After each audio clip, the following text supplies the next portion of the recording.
phase retrieval, and so that's what we're going to talk about now.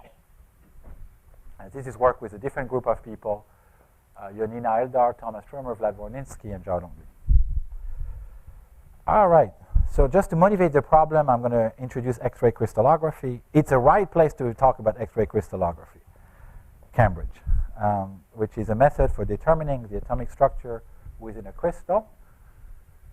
I just want to tell you where the problem comes from. So you have a source of X-rays. It falls onto a crystal, and then the rays get diffracted.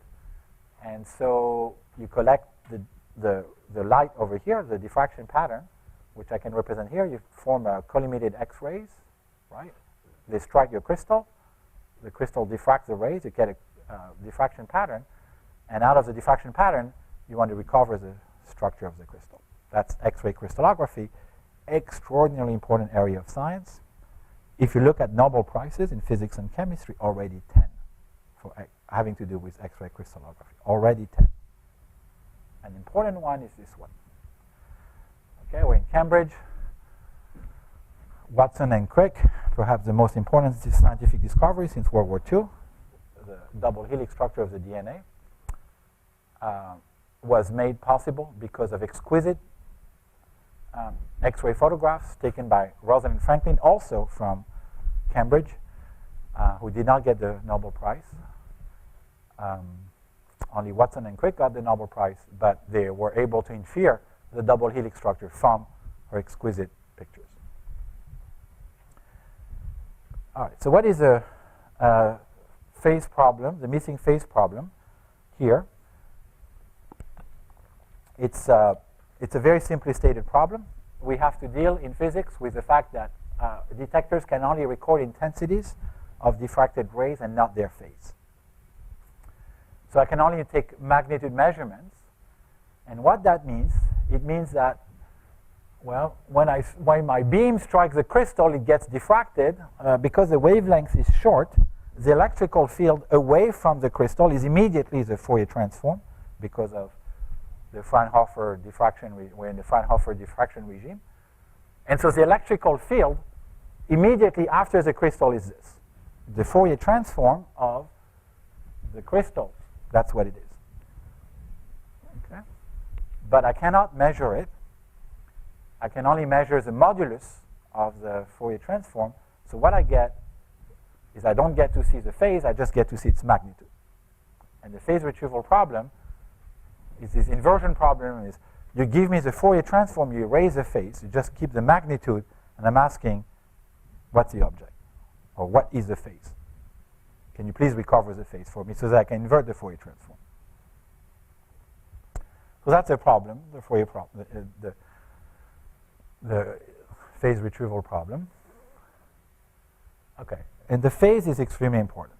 Like if I have the choice between the magnitude or the phase, I take the phase any day. Okay, so here we have two gentlemen, the 43rd and 44th President of the United States. And I computed the Fourier transform, something that looks like this. And then what I'm going to do is I'm going to keep their magnitude but swap their phase, right?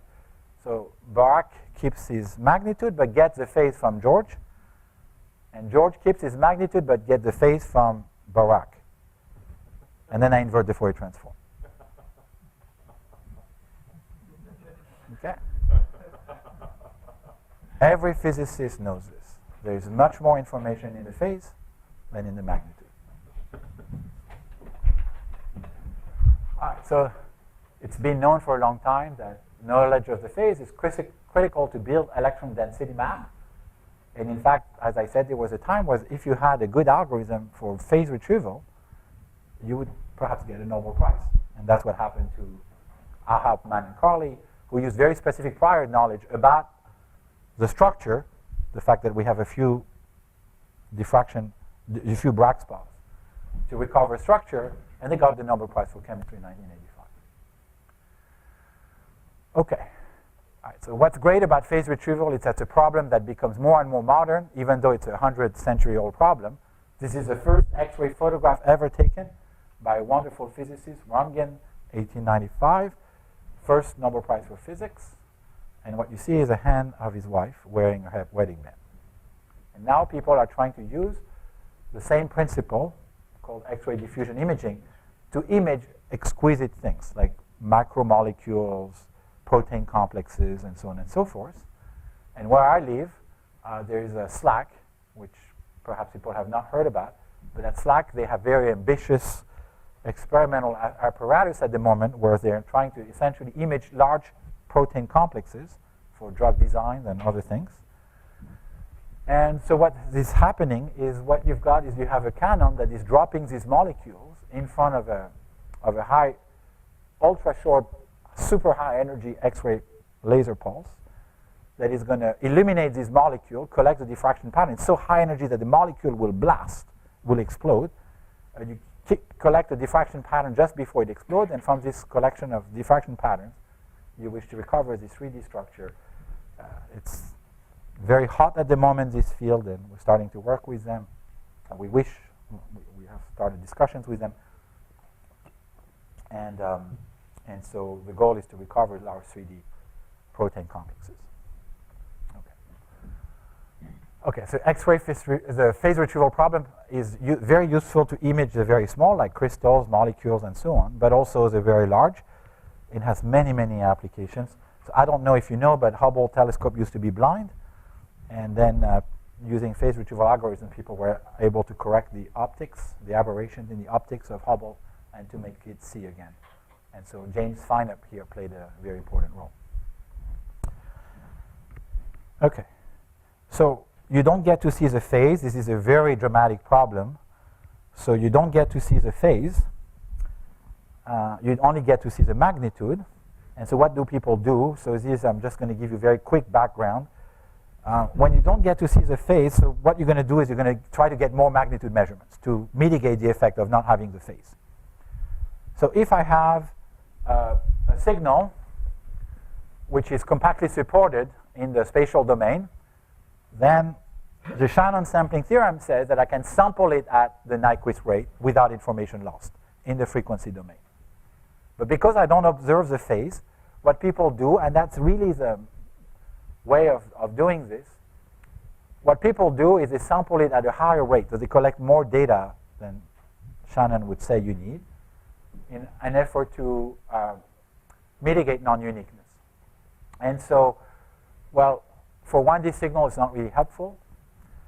For images, it is helpful, and you're going to usually get a unique solution to your phase retrieval problem, assuming a few things, that the object you wish to recover is finitely supported, is real valued, and non-negative. Okay, but it just results in existential results. What this theory does not say, or this literature does not say, is how you can recover the signal. It doesn't tell you which algorithm you should use, and it doesn't say whether the algorithm would be stable, and our simulations show that it's extremely unstable. Okay, so what do people do? Maybe I'll mention this very quickly. So what you see, I mean, you see the phase retrieval problem. The phase retrieval problem is because you cannot observe the phase, it's really your area now. You're trying to solve algebraic equations, right? Because you cannot observe the phase, so what you're doing is your problem, you know, you're really trying to solve quadratic equations of this form, right? Because you don't get to see the phase, just the squared magnitude, and this is horribly non-convex. So you try to solve this quadratic equation, and how people try to do this, they try to do this with an iterative algorithm. And so what you say is you say, well, I'm going to try to get an initial estimate of the phase, push it through the Fourier transform, and now I get data that does not match the magnitude of what I get is not what I measured. So you take this and you replace the modulus with what you measured. You invert the Fourier transform, but you do not get something which is compactly supported and real valued. So you say, let's kill the imaginary part.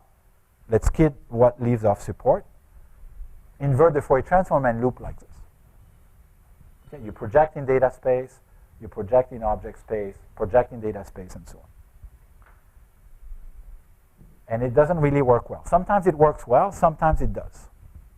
It doesn't. So what you try to do is you've got two sets of constraints, and for example, let's look at the set in the data space. It's horribly non-convex, right? Because to say that as a constraint that a vector has a set of modulus that are known, it's like being in a product of circles. It's non-convex. And so when you have two alternating projections, except that one of them at least is non-convex, and so you've got something like looks like this. You have an intersection, a point that obeys both data and spatial constraint, which is here, but you'll never get to it because you get trapped here. Okay, so the convergence is problematic.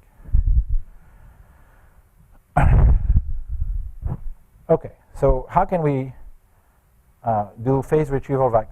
So maybe you want to stop here? Or Yeah, maybe I stop here. Yeah. Okay, so we have a 10-minute break, coffee, and then we meet outside for the group photo at 10:15, and back to the room.